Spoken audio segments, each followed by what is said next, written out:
What's good, motherfuckers? Today I'm going to show you how to play the Reti Gambit Accepted, alright?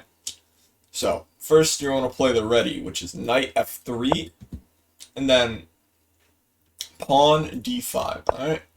In this position, you're going to want to play pawn c4, alright? The best move for black is to push the pawn to d4, right? But we're assuming they accept the Reti Gambit and take the pawn on c4, right? In this position, white has one move. Alright? White's only move is to play pawn e3. Alright? Now here black has two choices. Both of them are bad.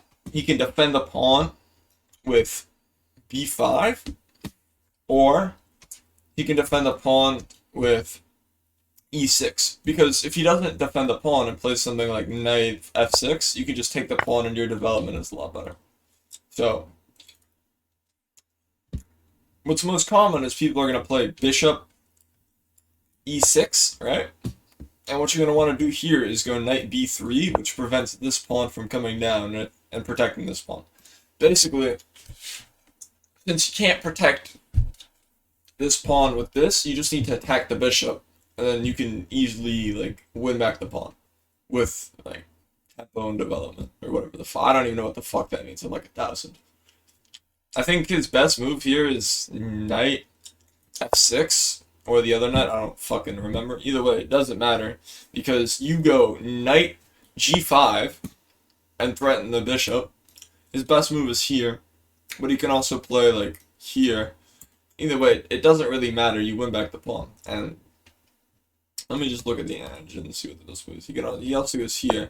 You can kick it, or you can, I think you can take too. No, you can't take, but you have to kick, and your knight defends it as well. And he goes here, then you take, and win the pawn back. That's one thing. He can also defend with the pawn instead of the bishop. He can play here, which basically just loses the game, because after pawn a4, he has no choice but to push it. Yeah, I guess you could push too, but I just take back. Then just a fucking dickhead.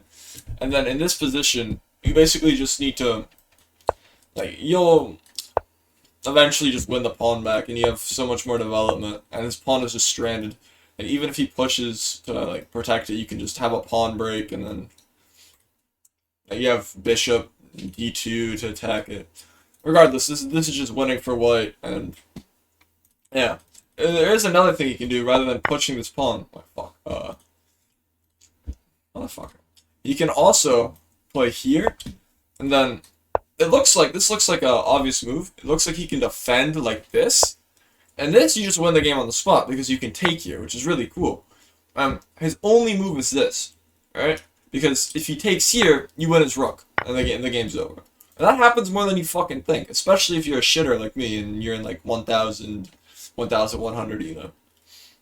He also, it looks like he has this, but you can still just take. And then like there's no real way for him to defend this pawn. You're going to win, like you're going to win both these pawns. Right, eventually, like I mean what? Takes, yada yada, and then you just have so much more of an attack than him, and his only active pieces are these. And you're just winning. Like, I think eventually you win a piece as well. And yeah, that's pretty much the three main lines of the Reti Gambit. One where he plays bishop e6, one where he plays pawn b5, and one where he plays pawn b5 and then pawn a6, like I showed. So yeah, that's how you play the Reti. It's pretty good, easy opening. Right, like it's pretty self-explanatory. It's probably my best opening, and even a retard can do it. Like I've been dropped on my head like 5 or 6 times, and I can still play this shit. So if I can do it, you can do it. Peace.